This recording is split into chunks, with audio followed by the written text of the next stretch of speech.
Good afternoon, believers. How are you doing today? I hope you're doing very well. I am doing pretty good because I'm feeling like I got this week. Last week I was having a little bit of difficulty with the whole technology thing. Tried to do the new StreamYard thing so I can stream to more than one place and I can see all your comments and everything when you make them. And I could not get that to work last week, but I believe it's all to the good this week. So let me know. Tell me if you can see me, you can hear me. Real quick, if you're going to talk to me, let me get you to go over to streamyard.com/Facebook. Go ahead and click on that link that's in this video, and then it will allow you to show your name and stuff with the comments. If you don't want to show your name, I get that.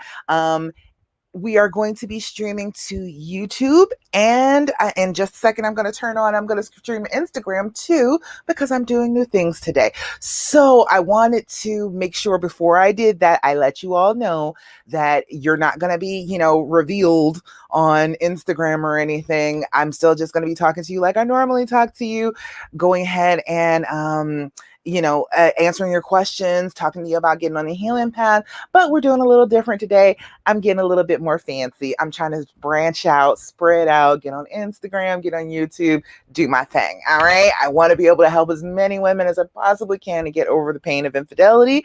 And so in order to do that, I got to reach out. I got to put myself out there. So please, if you're seeing me now, if you're with me on Facebook in the Love After Cheating group, I want you to go to streamyard.com/Facebook. And when you go in there, you'll be able to go ahead and sign up so that it has permission to use your name, and then I can see what it says. So yes, I think everything is working great. Hey, whoever that is, I can't see who it is just yet. Because you gotta go to streamyard.com/Facebook. Oh, it's Janice. Janice, how you doing this morning? Okay, I can see it on the Facebook. All right. So you can hear me, you can see me, everything's going well. Damn it, we're on point today. I went and got brand new camera, brand new microphone. I'm trying to do this. All right. Yeah, you have to sign up. All you got to do is just go to that link. It'll just be like, do you want to use your Facebook, and just say yes. And that's all you got to do. It's not like gonna, take your information or anything crazy. All right. All righty. So just so you know, I'm going to go live on Instagram too, but I will not be, revealing people on Instagram. So let me do that real quick. Go over here. I'm learning how to do all this because, like I told you, I've been working with my business coach, and she's been teaching me new stuff and showing me new stuff. And I want to make sure that I am putting myself out there as much as I possibly can so that you all can get help. You all can get the help you need to be able to heal after infidelity. All right, where's the live? There it is. Okay. So checking that connection. All right, now I am live on Instagram too. Hello, Instagram. I am here live. I'm streaming to Instagram, streaming to YouTube, and to my Facebook group, Love After Cheating. If you don't know who I am Love Coach Dasha, and I am here to help you get through the trauma of infidelity. That's what I do. Okay. I am here because if you have been through the trauma of infidelity, if you've been having this problem and you don't know how to deal with this, you want to stay with your mate, you want to be together, but you just don't know how to handle it, you just don't know how to do it, I am here. I have the solution. I have a formula for you exactly how to handle it. All right. But first and foremost, hello to everybody new that is seeing me on different media. Hi, how are you all doing? I am so glad that you're here with me. I'm just trying to let you know that I'm always willing to do something new and different, just the way that I'm always trying to get you all to do something new and different. So I'm putting myself out there. I'm trying new things today. So if it goes well, this will be what we're doing for the for like forever. All right. You said it's not lagging. Fabulous. On Instagram, great. It's not lagging. I got my people on Facebook. I don't know about YouTube. I can't see that right now, but that's all right. I know it'll stream to that. I started putting all my videos on the YouTube channel, and I was like, oh, you can just stream directly to YouTube. Huh. It's the technology. It's beautiful. It's a great thing. All right. So anyway, I am Love Coach Dasha. I'm here to help you try and get through the trauma of the infidelity. You want to stay with your mate. You want to be with them, but you're having trouble with the trust. You're having trouble with recovering from this. You're having trouble with your own self-esteem after this. So I want to give you everything I got in order to be able to heal. I myself have been through this issue before. My husband cheated on me numerous times when we were first together. In our first like 4 years being together, being married, he was wild. He was in the streets. He was doing a whole bunch of stuff he was not supposed to be doing, but he was my person. And that's what I want you to know. If this is your person, it's okay for you to stay. All right. It's okay for you to want to work things out. It's okay for yes, it's issues. Yeah. But this is still the person that you love, still the person that you care about. And you shouldn't have to give up the person that you care about just because they're stupid, just because they did something idiotic and hurt you this way. So I want to teach you how to get through the pain, get to the other side, because I'm on the other side. I am like almost 14 years later now. My husband is the best husband that he can possibly be. He improves every day. He is looking consistently, and he has been for years, trying to do better and better since I forgave him, since we reconciled. So I want to teach you what I learned. I want to let you know about it. So the first thing that I always do, every time you see me on a video, I'm guaranteeing you this will be what I talk about. The first two things that I'm going to talk to you about. Number one, I need you to do some deep breathing. Okay. I need you to do that. I need you to be handling that part of your side of this equation. Okay. People are going to IG. All right. Okay, good. All right. So yes, you definitely need to be doing your deep breathing. All right. You need to be making this a practice. And I tell my clients, and I tell my people in my Facebook group, you need to be doing this 5 times a day. Okay. This is not something that you can just kind of do whenever you get a little bit anxious and it's just going to work and it's just going to fix everything. No, it needs to be a consistent practice that you are working on from day to day so that you can get to a place where your anxiety is not way up here anymore. It's bringing it down every single day. Every time you do it 5 times a day, it's bringing that anxiety down just a little bit more.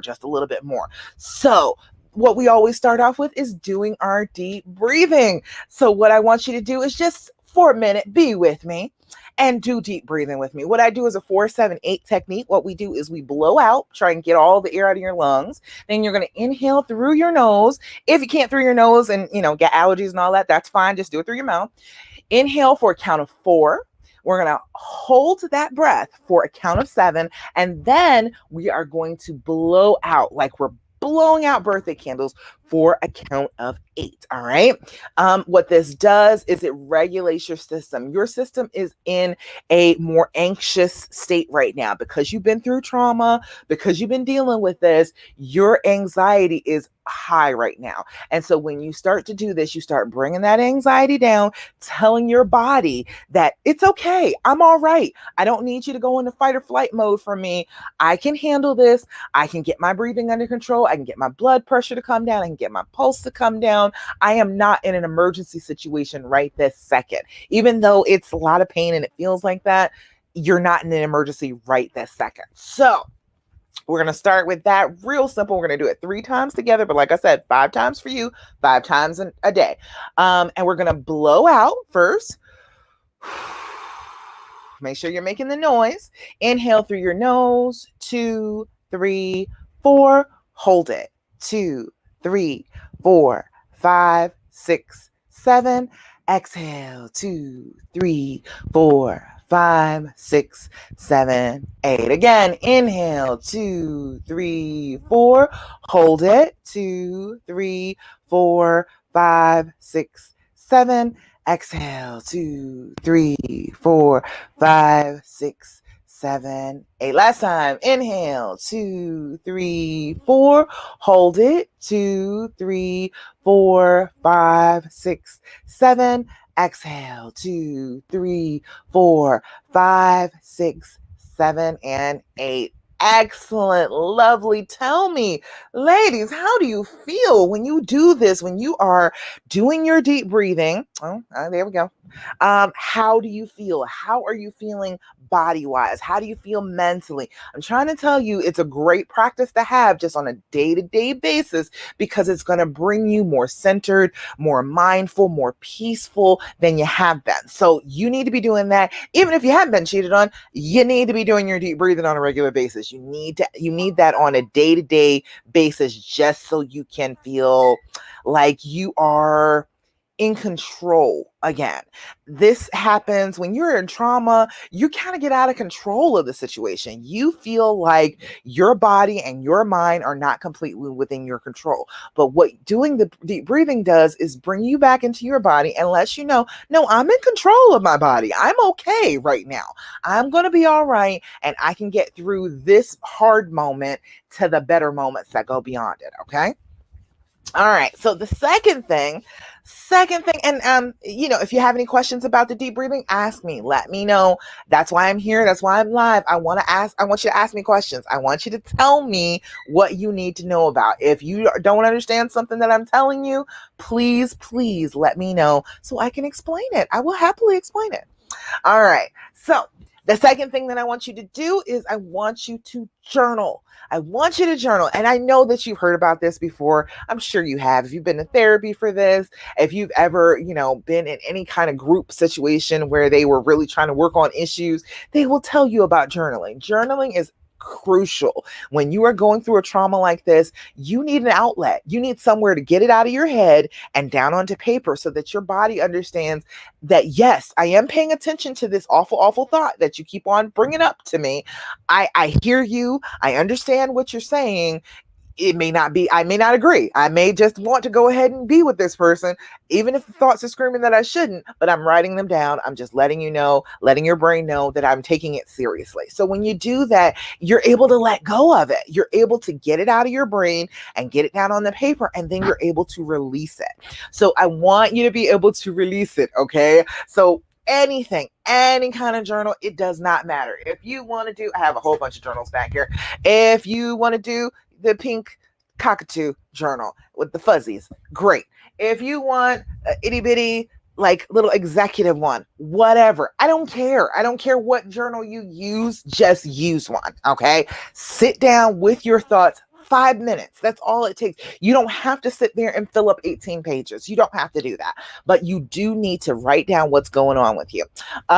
Couple of things when you're journaling: write down the dates, write down the time, and write down your level of anxiety. If you are looking at it on a scale 0 to 10, 0 is absolutely no anxiety at all. You are peaceful, you are happy, all is right with the world. Okay, that's great. That's lovely. You may not need to journal then, but if you are at a 0 and you are feeling like all is right with the world, you probably should journal just to remind yourself that it is possible to get there. But okay, but even then, all right, we're going to start from 0 and then we're going to go all the way up to 10. 10 is a loss of control. Okay. Most of the time, you're not able to sit down and write if you're at a 10. So if you write 10 out of 10 in your journal, chances are that's not really true.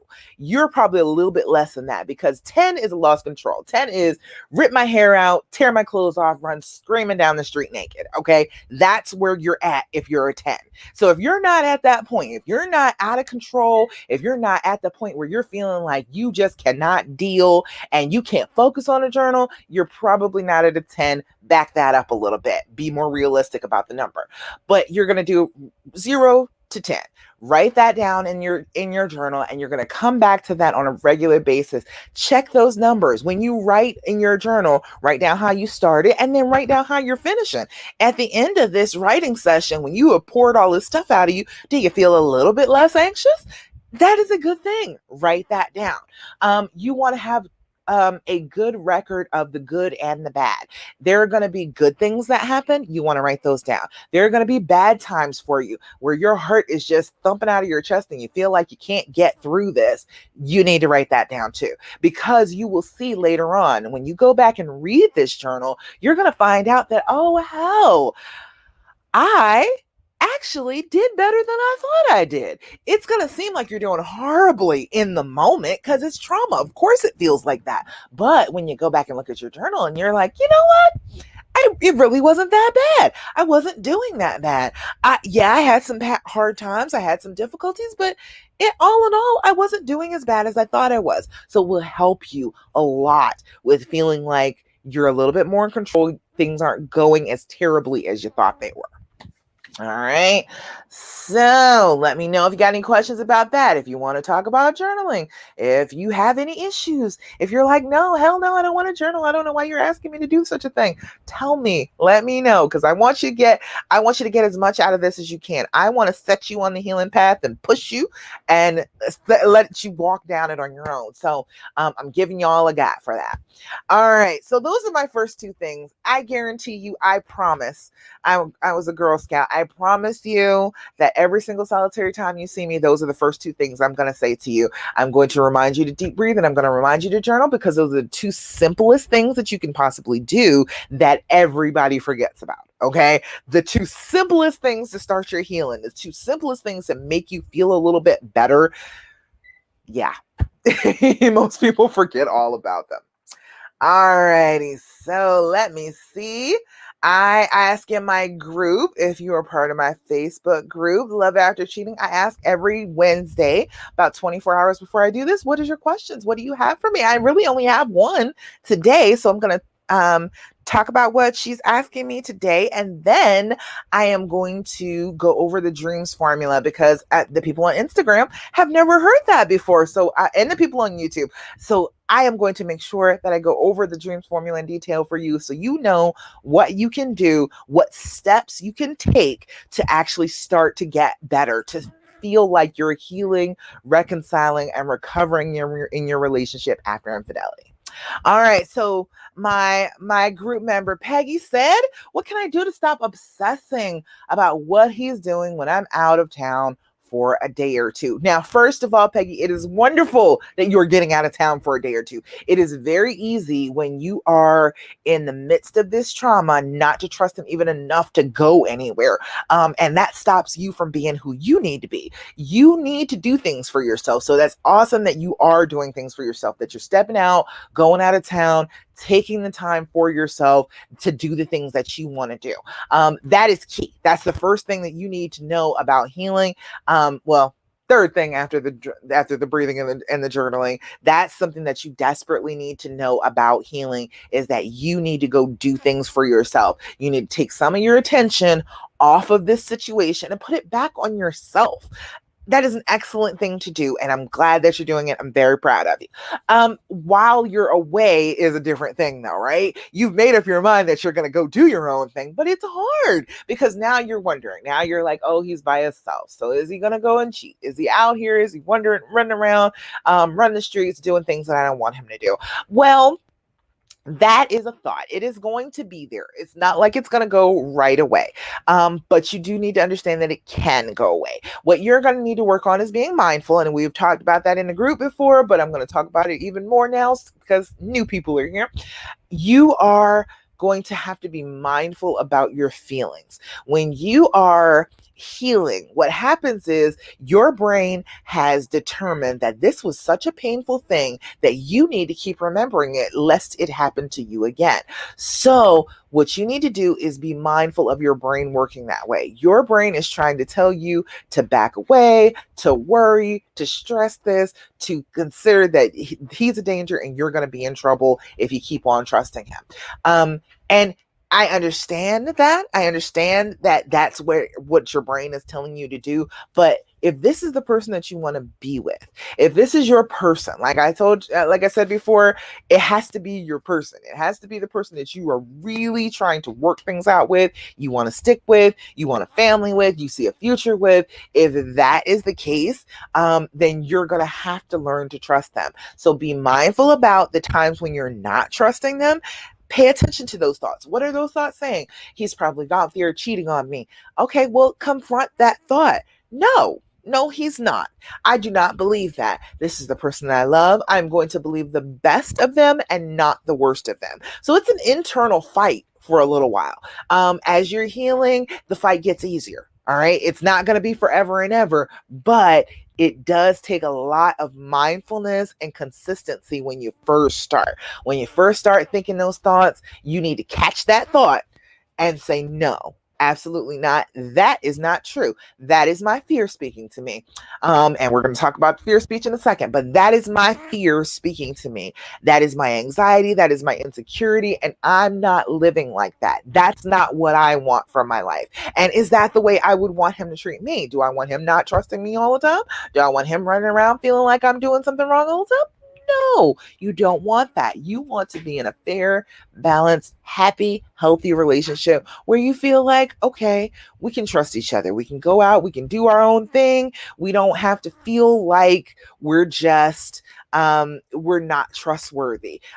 We believe in each other. We believe in each other. We love each other. We are accepting of each other. And yes, things have been a little bit difficult, but that doesn't mean that things are going to continue to be difficult in the future. So I want you to catch those thoughts. That's what I want you to do for that. I want you to catch those thoughts, examine those thoughts, stop it. Just turn that thought over in your brain and be like, wait a minute. No, I don't think that that's true. I don't think that that's true. And come up with your reason why you don't think it's true. And the reason you don't think it's true is because you love this person. You know this person loves you. You would not be trying to continue this relationship at all if you did not believe that. All right. 1 second. Just forgot something. Hey, Kaya. Yes. Will you please look at the foot of my bed and get the charger for my computer? Yes, thank you. I just noticed it's flashing at me. I had everything else plugged in. I got a new brand new laptop. No, not laptop. I got a brand new phone stand. I got a brand new mic. I got a brand new webcam, and I forgot the computer plug. All right. Anyway. All right. Any questions so far? Anything about that? Is anything confusing about that? It's very easy to obsess. It's very easy to obsess when you are in the middle of trauma. You have to pay attention to that. You have to be like, no, I am not trying to stay traumatized. I don't want that from my life. Let me try and do this a different way. All right. Thank you. This one. No, I'm good. I got everything except for the computer plug. All right. There we go. All right. Hold on. Oh, Lord.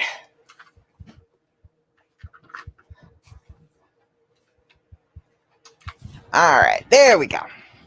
I'm back. All right. Fabulous. Fabulous. All right. Let me know if you have any questions. I am here for you. I want to answer your questions. I want to help you understand how to do this because it is very possible. I know everywhere else you've been, people have been telling you, oh, that's stupid. You're going to be a doormat. You're teaching him how to treat you. He's going to do you wrong. He's once a cheater, always a cheater. Yeah. I know all the cliches that you've been hearing, but I'm telling you that a lot of those are not true. People are reacting to you saying that you want to stay in this relationship with their own fears. They're filling that in and telling you what they wouldn't do.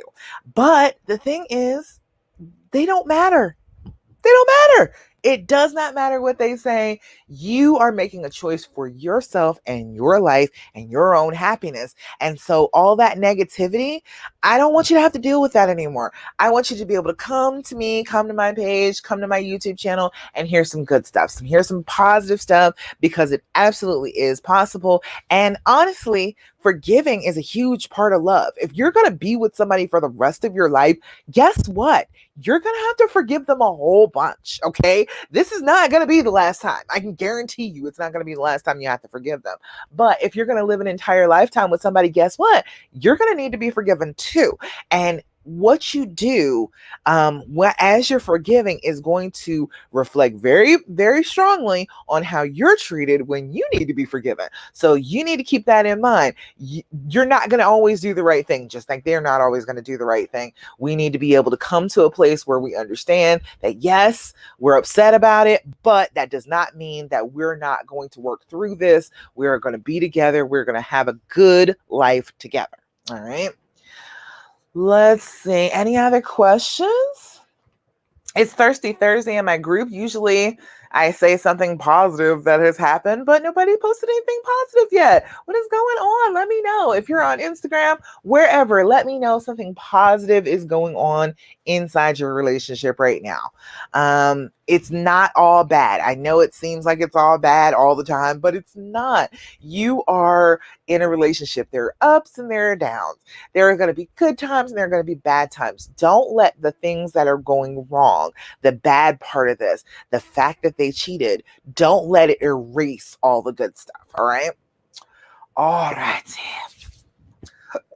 Let's see. All right. Well, I'm going to go into talking a little bit about the dreams formula. The dreams formula is my baby. I made this up myself as I was healing. I stopped and I took a look at all the steps that I was making as I was healing. And I was like, oh, this is how you do it. I found that these steps are steps that you can take over and over and over again. If you're having a hard time, go back to the beginning. Go all the way back to the very beginning, the very first step, and work your way through it again. It's very consistent, but these are things that like at the first part, you'll kind of forget about the first part, and then you're trying to move on, but you got to remember that those first few steps to be able to move on. So it's a little tricky when you first start doing it, but I promise you it's not that difficult if you just focus on the steps and keep on going with them. All right. So the very first thing that you need to know about the dreams formula, it is an acronym, DREAMS, and that stands for number one is the D. It is the decide to do this. Decide that you want to be with the person that you love. Now, yes, they're an idiot. Yes, they did you wrong. Yes, you're absolutely right about that. I'm not going to argue that he's not an idiot, okay? But I am going to say that it is not necessary to have to leave your relationship just because they have cheated on you. I know that's a thing. I know everybody out in the world will tell you, no, you should just leave. You're getting him to treat you bad. No, you shouldn't be there. This is a bad idea. But I'm telling you, I know for certain that this was my person and it worked out.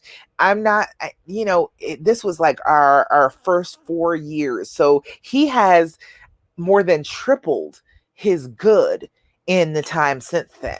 When I was able to forgive him and to let this go, we got to the point where he was like, okay, I never want to make you cry like that again. And he will still, to this day, to this very day, will tell me, I just don't want to be the one to make you cry again. I don't want to have to do that. I don't want to do anything stupid to make you cry. And I'm going to work on my part so that never, ever happens again. And that's where you want to get, right? You want to get to the point where you feel like you're pretty comfortable and he's not going to try and make you cry. He's not going to do anything stupid. Well, men do stuff that are stupid. We all do stuff that's stupid, but he's going to try very hard not to make you cry. This forgiving thing is very powerful. Forgiving and reconciling and getting to the point where you're like, okay, we're going to move on. We're going to close that chapter. We're going to get forward. That I'm trying to tell you is a powerful thing. So when you make this decision, it is a powerful thing. You are saying, damn the world. You're saying, this is you and me. I understand that you did something stupid. I am going to forgive you because you are the person that I love and I want to be with. And we are going to work this out no matter how dumb you have been. I'm still saying you and I'm going to help get us through this. And it seems unfair. Yes, it does. It seems unfair for you to have to make that decision, but this is your life. This is your life. Just because something bad has happened in it does not mean that it's just going to stay bad. It's just going to always be that way. It doesn't have to be that way. So make your decision. That's the first thing, the first step of the dreams formula. Do that.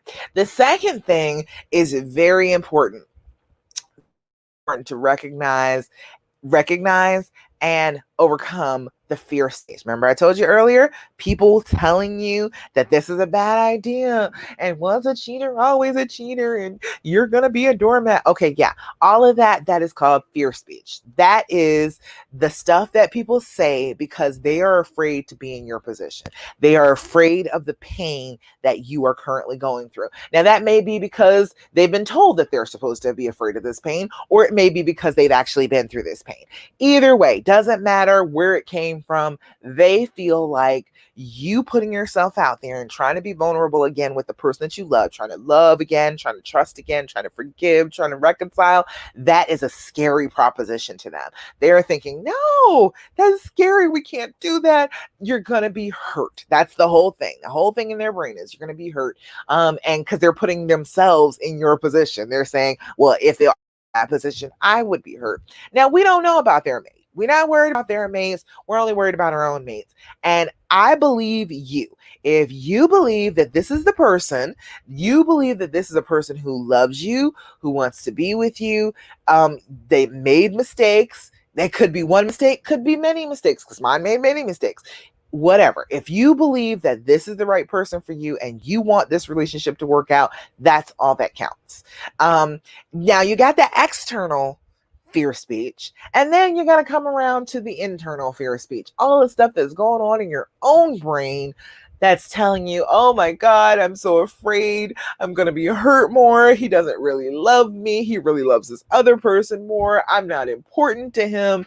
All of those things are also fear speech. So you have the internal and the external. You got to watch out for both, because it's very, very easy for the external to get into your head, and then you start thinking what they're thinking. And then the internal, oh, it'll creep up on you at the most inopportune moments. You will be fine. Everything will go well. And then all of a sudden, out of freaking nowhere, you get hit with all of these fear speeches. And so what you're needing to do is confront those thoughts. Just like I was telling Peggy about obsessing over what he's doing when you're away. We are not trying to live in fear. We are trying to live in love, in light, in peace, in harmony, all that good stuff. So if you are having those negative thoughts, you need to fight them. All right. And the quickest, easiest way to fight them is an affirmation. So simple stuff like, he doesn't love me.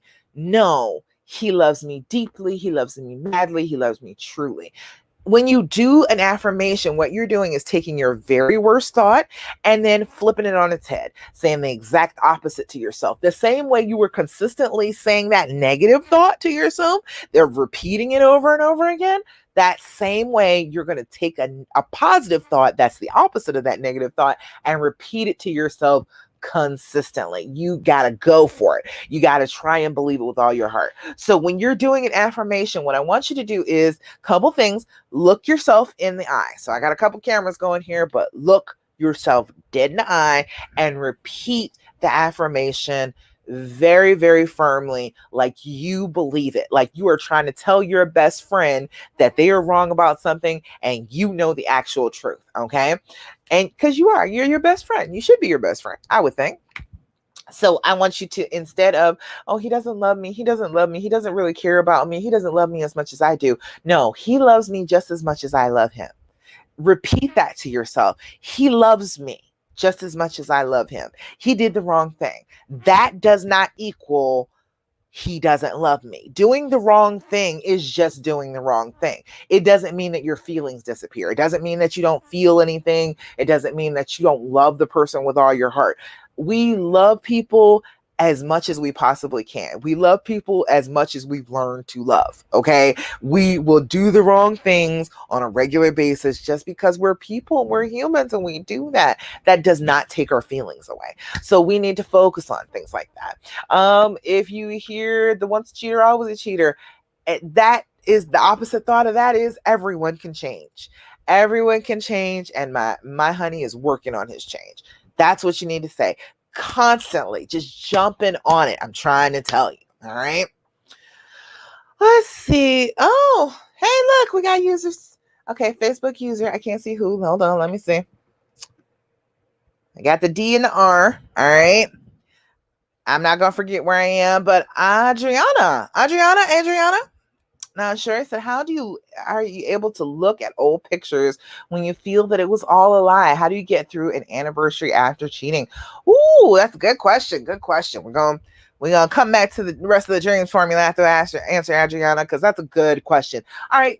Perfect. I actually have a picture right here. Oh, I got to move my little tree of life.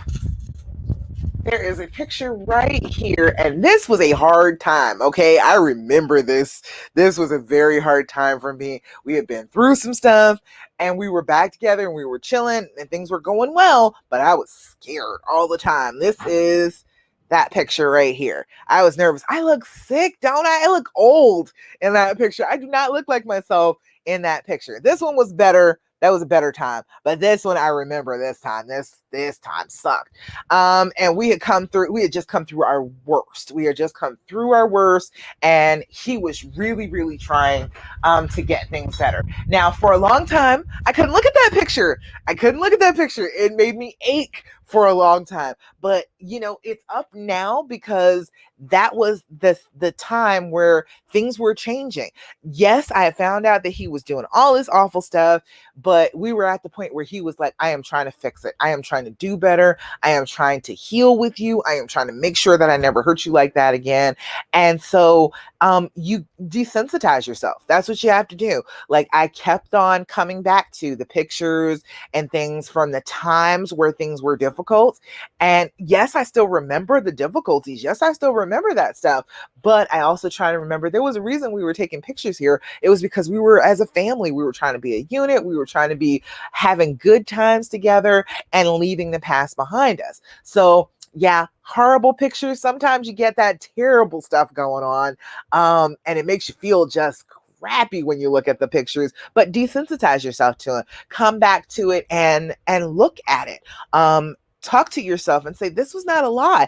Our relationship was not a lie just because bad stuff happened in our relationship. Those two things don't go together. Bad stuff is always going to happen. That doesn't mean that your relationship was a lie. It doesn't mean that the love that you had is a lie. Just because they did something wrong doesn't make your love less. It doesn't make your love anything different than it was. It just is. You love that person. So tell yourself, talk to yourself the same way you're talking to yourself, telling yourself that it's a lie. No, it was not a lie. That was our relationship. And yes, bad things may have been happening. He may have done me wrong in that time, but our relationship was real. We had going on was a real thing. I know that for sure because I felt it. The second part, how do you get through an anniversary after cheating? Oh, anniversaries are super hard. Usually like the anniversary of like D-Day, of finding out when they cheated, that one's hard. That one's super difficult. And of course, it is very difficult to go back in your mind to, oh God, this time of year last year, I was finding out and I was in a puddle on the floor and I was crying all the time and I was aching and I was in so much pain. It is very difficult. It is. But you have to remember that you made it a whole year out. You made it a whole year out.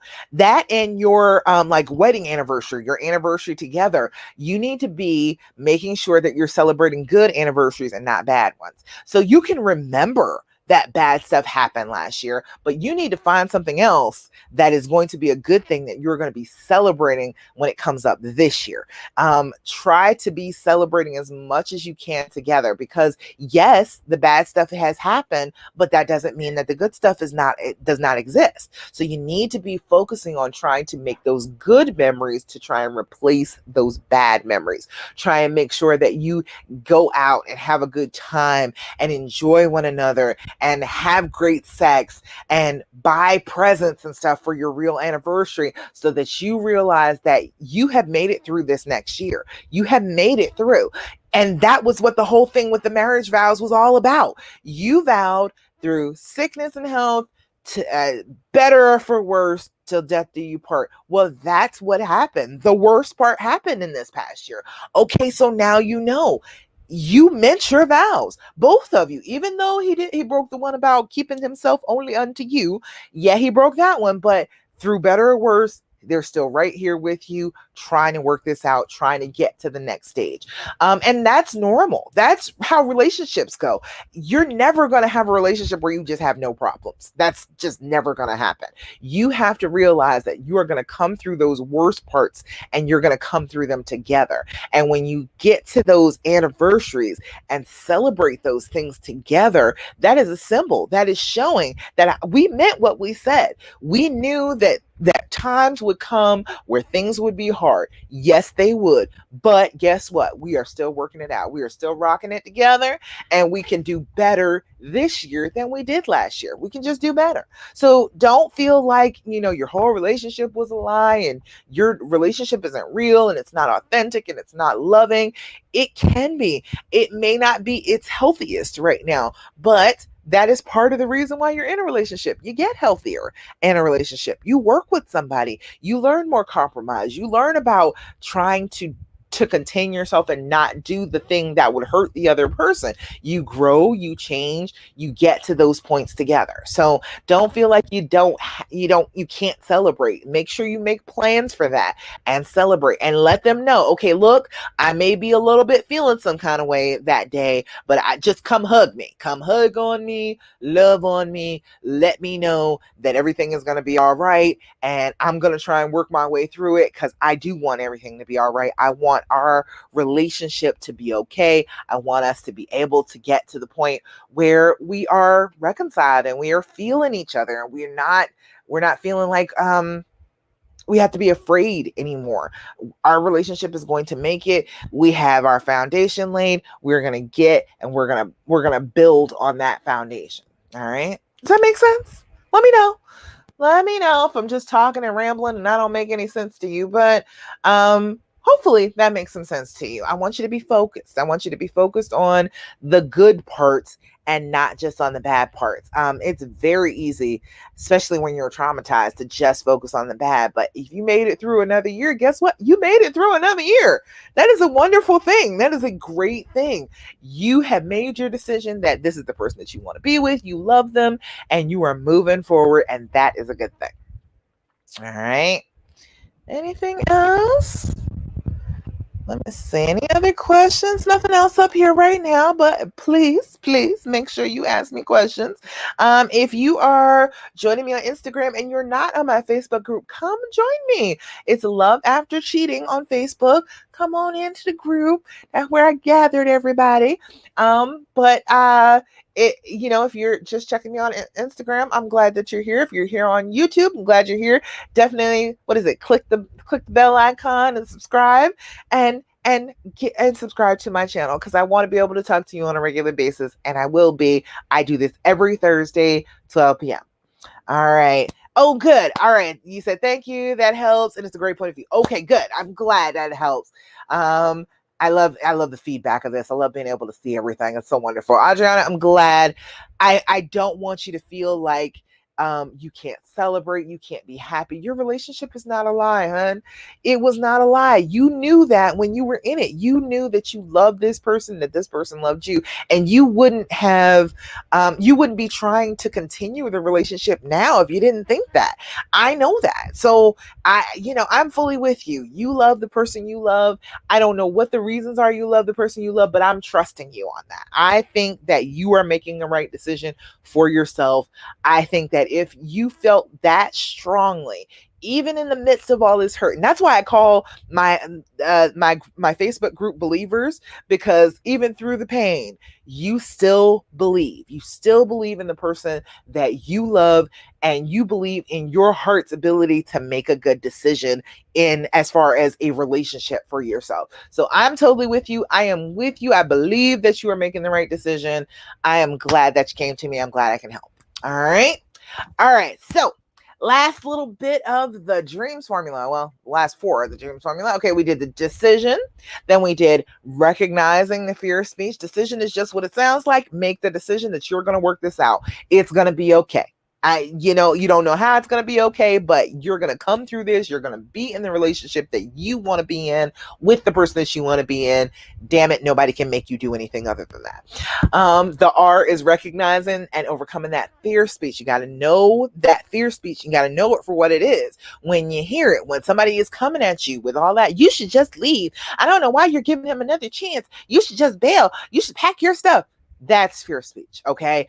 If people are telling you stuff, and it starts to like well up in your chest, and you're like, yeah, you're right, I shouldn't stay with you, I shouldn't have to deal with this. When that starts happening, it's fear speech. Okay, that fear speech appeals to the petty within you, and it just brings that petty up to the surface and it offers it up to the world. So I don't want you to listen to the fear speech. Okay, I want you to listen to your loving heart, your vulnerability, your security in who you are, and your decision to make a choice in that person that you love. So, internal or external, don't listen to the fear speech. Do not do what the fear tells you to do. It's lying to you. Okay. Third thing is the E of the dreams formula. The E is for evaluating the why. Now, you're going to want to know why the hell they did such a stupid thing. Yes, I know that you're going to want to know that, but a couple things about that before I go into the why. First of all, there's always going to be the call of the why. Your brain is going to ask why a million times. And even when you have a very solid reason, exactly what was going on in their head, what was going on with their emotions, why this happened, you're still not going to believe it. Okay. So if you're first going through this, if you're first dealing with this whole trauma, you need to understand you're probably not going to believe the why right off the bat. All right. The second thing that I need you to know is the why will keep on coming back. Even when you have a pretty good answer that you have accepted and you feel like, okay, I think that's a pretty good, reasonable reason why in their brain this seemed like a good idea. That why is going to keep coming back. It is going to keep coming back on different topics. And why did you do this? And why did you do that? Just recognize when you keep on hearing that why in your brain, that's the call of the why. It's an anxiety reaction. Okay. Your anxiety is demanding to have a reason in order to move forward. It does not want you to move forward. Your brain on trauma doesn't want you to move forward. It doesn't want you to get better. It doesn't want you to reconcile. It doesn't want you to feel better. It wants you to be scared. Okay. Your brain on trauma is like, I know bad things happen and I don't want bad things to continue to happen. So guess what? I'm going to keep you trapped in this fear, and then you won't move forward. You won't give your hurt to anybody else. You won't trust. And so then I feel like then I can be safe. Your brain is lying to you. Okay. It's trying to keep you from healing. So just keep in mind that that's what your brain is trying to do with you when you keep on hearing why. Be mindful about it. I'm always going to say that. Be mindful about it. Pay attention when your brain is stuck on that mode. All right. But okay, the whys. There's 3 categories of why. And these are the things that I've figured out over time. With my own husband, it was a combination of all 3 categories. It could be 1, it could be 2, it could be all 3 with whoever you're with. All right. The first thing is sick. All right. That is a very legitimate thing. This is not talking about anything other than a real physical illness. And mental illness is a real physical illness. Okay. Don't forget that. Please keep that in mind that that is a real physical illness. So when they are dealing with, like my husband is bipolar disorder, schizophrenia, deep depression, those types of things. Those are physical reasons. You do not do what you're supposed to do when you are ill. You don't do what you're supposed to do when you're ill, do you? I don't. I'm trying to tell you, I'm a nurse and I will still chill and I will still probably do the wrong things when I'm not feeling my best, when I'm feeling sick. So you got to consider the people are sick, don't do the right things. Now, also along with that is stuff like their hormones. All right. Hormones are not something that you can control. It is a physical thing, but women are told about their hormones, right? Are men told about their hormones? Hell no. Men are not told about their hormones at all. My husband was saying the other day, he was like, just feeling kind of emotional lately. And I don't understand why. It's like, it's only been a couple of days. And I was like, oh, because I track it. I was like, oh, that's just because it's just your monthly. That's all it is. And he was like, what are you talking about, my monthly? I was like, oh, all men have the same type of hormone fluctuations that women do. Every month, your testosterone is going to dip. You're going to feel cruddy. It just happens. Now he's 50 years old. Did he know that? Hell no. He had no idea. So men don't get told about their hormones. And that is a physical thing that affects you and makes your behavior change. Things like real like chronic physical illnesses like heart disease, diabetes, things that change your view of your body and your self-worth, those things can definitely cause cheating too. I have seen many people. I was a nurse for this is actually my 21st year nursing, and I have seen many people completely act out of their character because they are ill, because they had a heart attack, and that changed their perspective on the world. Their brain is involved. They had a stroke, and that completely changed who they are. So illness is a real legitimate reason why people do the wrong thing. We do things to try to make ourselves feel better when we're sick. That's what that is. So that's sick. Then we've got the second category, which is sad. And this is another thing where we will try and make ourselves feel better no matter what if we're sad. So this is sad. I'm talking about a loss of some kind. I'm talking about a loss of like identity. If like they feel like they have lost their identity, they're not who they were supposed to be. A lot of people have lost jobs in like this last year. Just that in and of itself makes you feel like, oh crap, I'm not really who I'm supposed to be. A loss like a family member. This past year with this COVID, a lot of people have lost family members. Lost people that were close to them, people that are going through the loss of a child, the couples that are going through a loss of a child. That's why most people don't make it through losing a child, is because it's so devastating and it changes your brain so much that you can't quite get back on board with where you were in the relationship.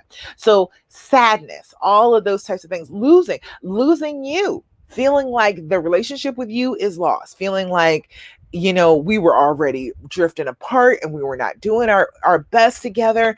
And I feel like our relationship is lost. Even the loss of you will make them do stupid things. So just keep in mind, it's just a loss of some sort. Losing out, feeling like they're a man, that whole losing their job thing that affects especially men, how they feel about their self-worth. I am not as good a man now because I am not able to work and not able to bring home that paycheck. So that type of stuff happens on a regular basis. Then, of course, we have the last, and that is stupid. And stupid is not what you think it is. Hold on. Yes, all of that is stupid. Everything that they did up until this point was stupid. But no, it's not about them being stupid. It's about them being taught stupid things, especially men. As you look at, okay, go back in your man's life. If you've known him, if you've known like his family members, his friends, a lot about him, you could probably pick up on this. Did his mother cheat on his father? Did his father cheat on his mother? Did he grow up with a whole bunch of older male role models who told them, oh, you're supposed to have many women. You're not supposed to just have one. You're supposed to have a whole bunch. Did they grow up with people telling them as itty bitty boys, oh, you're going to be a heartbreaker. Look how cute you are. You're going to have all the girlfriends. That type of stuff is what I'm talking about. The stupid things that especially men get told about being men, that teenage boys who aren't sleeping around with everybody in the whole world, their male role models are saying to them, why aren't you having sex? You should be having sex with lots and lots of girls right now. You should have more than one. You should have dates all weekend. Okay, yeah, that type of stuff is the stuff that I'm talking about. It's stupid. The things that they are told, the things that they have seen and learned growing up that made them think that type of behavior was completely acceptable. The movies that come out, the television that comes out and says that, oh yeah, you're supposed to have numerous girls. You're supposed to have a whole bunch of them. You're supposed to cheat. And, all men are dogs anyway, so it doesn't really matter.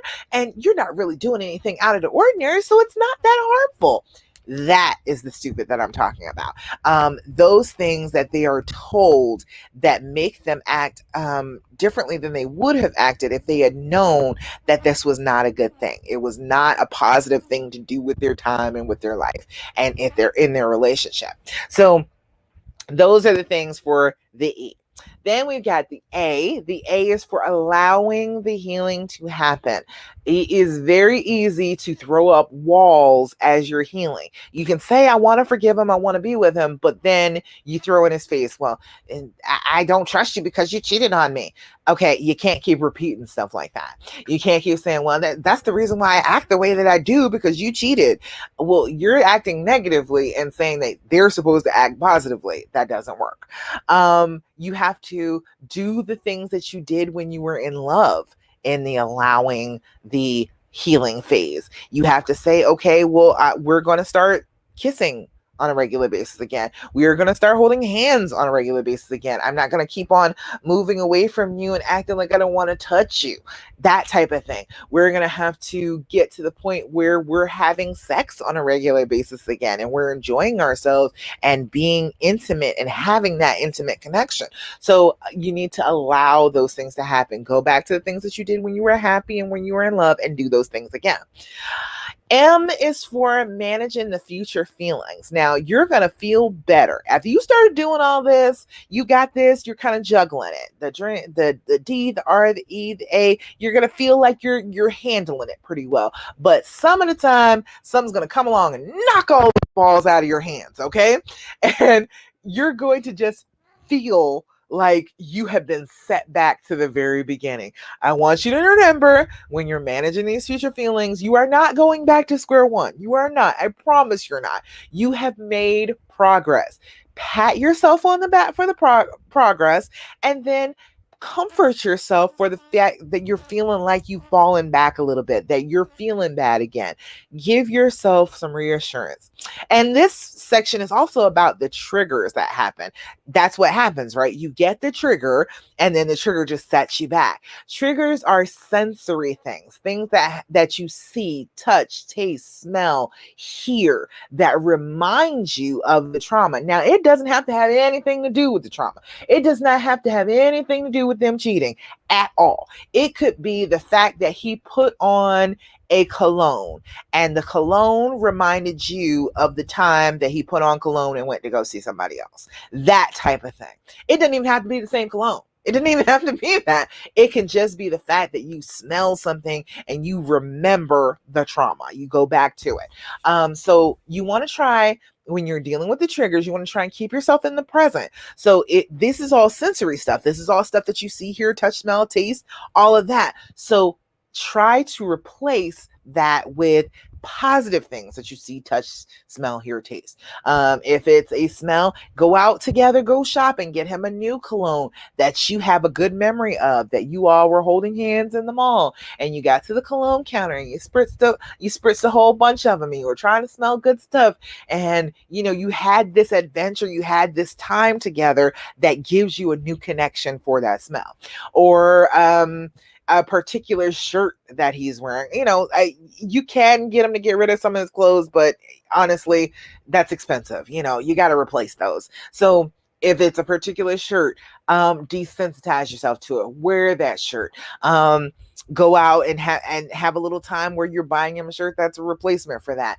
All that type of stuff. You need to do sensory things to get through those triggers. You cannot avoid a trigger. Okay, let me just tell you that right now. I don't want you going out here doing it because it's not going to be successful. You cannot avoid a trigger. What you do when you avoid a trigger is you make the trigger bigger. Okay, you don't make it smaller. It doesn't get itty bitty just because you're avoiding it. What you're doing is you're telling your brain, this thing scares me and I think that I should avoid it.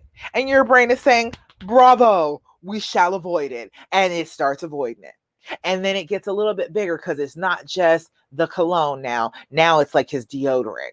You're like, well, why is he showering so much? Now it's his body wash. Like he wants to smell good for another woman. It expands. It gets bigger and bigger and bigger as you are trying to avoid it. So the only way to handle a trigger is to face it head on. The only way to do it is to accept that this thing triggers me and to confront it, to try and desensitize yourself to it, to get to the point where it's not a trigger anymore. I have, it's called trypophobia. I don't know if anybody knows what that is, but it's a fear of like holes. It's like little holes in like lines and all together, like the way a lotus flower looks.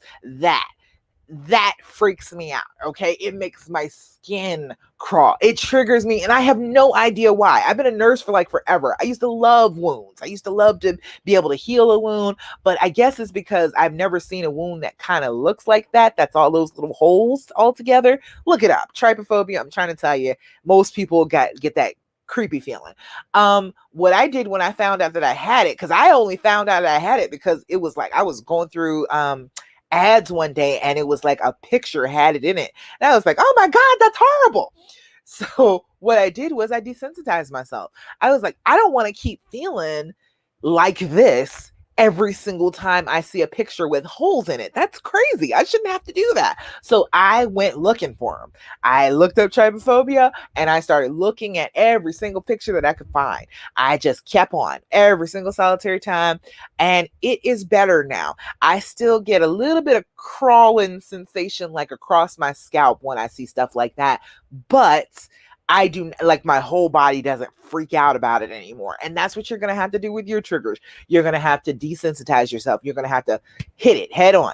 Every single time it pops up, don't run from it, because when you run from it, you are telling your brain that it is so scary that you should run from it, and you should run from it forever. And then you're going to be on the run. And that's how phobias are created. So I want you to just be continuously thinking about making sure that you don't let the triggers run your life. All right. That's how you manage the future feelings, and get yourself a plan too. Get yourself a plan for when you're triggered. What am I going to do when I'm triggered? And one thing that you shouldn't do is go to your mate and keep talking about it, because that's not helping anything. You're just re-traumatizing yourself talking about the trauma. So let's not do that. Let's not keep on going back to the trauma. Let's go ahead and move forward from that. Write in your journal if you feel like you need to talk it out. All right. And let's see. The last part of the dreams formula, the last part, the most important part that I think, because I'm a part of that, is your support for getting through this. You need to have somebody supporting you. You need to have somebody who is willing to talk you off the bridge every time you get up there and you're getting ready to jump. You need to have somebody who is willing to talk to you and make you focus on not considering that the past is just going to be your entire future. You need somebody who is going to tell you, yeah, it's okay for you to stay. You can work this out. And that's what I want to be for you. I want to be that for you. I want to help you out with this. I don't want you to feel like you're all alone anymore. You shouldn't have to do that. So what I am going to do, I still have some time. Last week I offered to my group, so now I'm offering to everybody, is to get a free 45-minute session with me. Sit down and talk to me. I will help you get on the healing path. I will tell you that I think you are doing the absolute right thing. I do not think that you are messing up your life at all. I think you are doing what is right for you and your heart. And I think that that is a commendable thing. And I'm going to pat you on the back, and I'm going to kick you in the butt when you're doing the wrong thing. That's what I'm going to do if you allow me to. That's the type of support that I will have for you. It's hard to get like friends and family to support you. Friends, their fear speech is going to interfere with it. Family, like your family, they're going to hate him. They're going to feel like, oh, well, fuck him, because how in the world could he possibly do such a thing to you? So they're not going to really be helpful in that situation. They're going to tell you how terrible he is. And his family, oh, well, that's the point of family. They're supposed to be on his side. So his family is going to be on his side. Your family is going to be your side. Nobody is going to be on the side of the relationship. That's where I come in. That's me. All right. I want to be on the side of your relationship. I want to help you get to the point where you can leave the past in the past and get to the point where you are closing that chapter and moving on to the next one and being happy in your relationship again. So I want to do that for you. So I still have about a week's worth of free sessions, and I'm going to post that in my Facebook group. And I think I can post it in Instagram. I think I can put it on my, I don't know. I don't know where I have to put it in Instagram. I'll tell you what. Let me see what I can do here. Let me see if I can pull it up or put the web address in, because I want you to have some help. I don't feel like you should have to keep on going through this all by yourself. You have been trying to deal with it, and it has been stressful, and people have been giving you a hard time, and you're hurting, and you're not close to your mate anymore, and you're feeling like crap. And I feel like that's enough. I feel like we're at the point where that's damn it enough. So we're going to get to the point where we're feeling a little bit better about that type of thing. All right, let me see if I can put this up here. The link. Wonder, can I put it in the comments? I bet you I can put it in the comments, can I? I don't see why I shouldn't be able to. Hold on one second. Let me be able to see this link.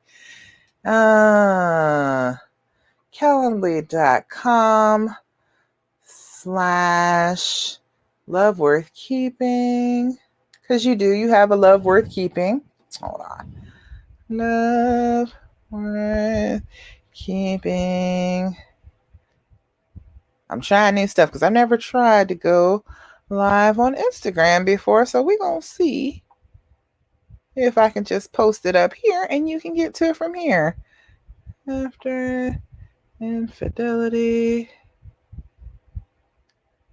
discovery call.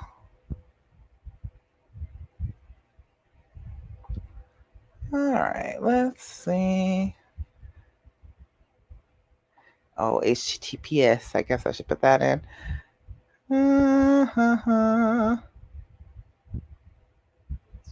All right.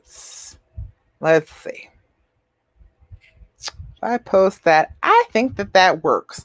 So I think that's working on Instagram. So click that link if you want to come and talk to me. If you want to set up an appointment to have a little bit of a healing session to get to the point where I am putting you on the healing path. And what this is 45 minutes. Usually I let you talk for about 30 minutes. I let you tell me what's going on, what is going on in your brain, how you're having difficulty with getting back together, with reconciling, with loving this person again, with forgiving this person. I'll give you about 15 minutes. I'll usually give you about 3 things that you can do to go forward, to go ahead and go for it and do it. And you know what? I can do that on StreamYard too, but I'm going to put it on the Facebook group. But that's very cool that I can do it on StreamYard. But I want you to sign up. I want you to go ahead and click the link and come talk to me. Talk to me one-on-one. I'll give you, usually it's about 3 steps that you can do that you can start on down the healing path. Usually it's the starting that's the hard part. Usually that's the part that's the most difficult, making the decision in your brain that you are going to do this and then actually taking those first steps down the healing path. So I want to help you with those first steps. I want you to know what you're doing and why you're doing it and start down the healing path. So I hope very much that I get to hear from you. After I get off this live, I'm going to make sure that I put that in. Oh shoot, I don't even have to wait. Haha, I got it right here. Look at the technology. I love it. There we go. Now it is below in the video on my Facebook page. And if you are watching on YouTube, I will tell you it's calendly.com/love worth keeping /45-minute after infidelity discovery call. Now that's only for the next week. I'm only doing free calls until next Friday. So first come, first serve. So you better get on that. All right. All right. I think this went well today. I feel good. I feel like things went pretty well. I got my new camera, got my new mic. I am feeling like a professional today. I am so glad that you joined me here for the Healing Hour Live. Let me ask one more time. Any other questions, comments, thoughts, complaints, anything going on? If you're with me on Facebook, give me likes, give me love. Let me know that you're here with me. If you are watching it on the replay, that too. Make sure that you give me some hearts, give me some likes or whatever at the end to let me know that you watched it and you enjoyed it.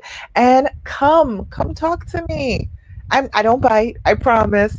And I will give you a different perspective on this and try and get you to the point where you can feel, hey, it's Diamond. Hey. Hey, how you doing? You over here on Instagram with me? I'm trying new stuff today. I'm always trying to put myself out there, trying new things. So hey, how you doing? See that Diamond, you with me? You know, getting a call with me isn't that a good thing? Shouldn't they get a call with me? Shouldn't they get on the phone like as soon as possible with me and talk to me? I'm trying to tell you, I want to help you out with this. I want to work it out. All right. See, Diamond said I'm amazing. So I just want you to know that I am here for you. I put the link up everywhere that I can put it, and I want you to come and get on my schedule. I want to talk to you. I want to be able to get to the point where you feel like you can be vulnerable again. You feel like you're not going to be just heartbroken forever. You have hurt long enough. You've hurt long enough. I feel like you need some help. You need that support, and that's what I'm here to do. So I am so happy that things went well today. I think they did. I think they went pretty good today. I got to stream to multiple places at the same time. I'm learning new technology and my microphone worked. So I feel like I had a successful day right now. You all, if you still need to talk to me, please feel free to message me. I see my hearts. Thank y'all. You said, God, yeah, she's like a love doctor, miracle worker. Oh, thank you. Unbiased, you'll let both you and your mate have it. All in the name of love. Exactly. That's what I'm trying to tell you. You'll have people that will be on your side and you'll have people that be on their side, but I'm on the side of your relationship. I want your relationship to work out. I think that is my grand design. That is my thing, is to help relationships work out. I think there are a lot of people that are in pain and not with the person that they love just because of something terrible like this happening, and I don't want that to be your story. I don't want that to be what happens to you. I want you to be able to be in love with the person that you want to be in love with and feel safe doing it. All right. All right. All right. I guess that's it. That's about it. Did my healing hour live. I will be back and we're going to do this again. We're going to do exactly what we did this time. We're going to stream to YouTube. We're going to stream to Instagram and to my Facebook group all at the same time. I'm feeling very positive about that. I think this is going to be fun stuff. So I will see you again next week, next Thursday at 12 p.m. Eastern Standard Time. And until then, get on my calendar. All right. All right, y'all. In the meantime, make healing choices. Don't do what the fear tells you to do. And I will check you out next week. All right. Bye. All right. Let's see. Now I got to shut all this stuff down. All right. And that. And that. Yeah.